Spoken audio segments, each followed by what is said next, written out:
nakaka-relax talaga rito yung pag pumunta ka dito sa mga maraming puno. Tingnan, nakaka-relax, di ba? Yan. Kaya ako lagi nito kasi nakaka-relax.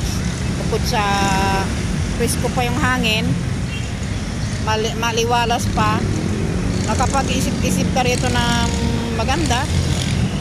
Oh, dito ako gumagawa ng content, dito ako nag-iisip kung anong gagawin. Nakaka-relax kasi dito eh. Pansamantalang nawawala yung iniisip ng problema, nawawala yung boring.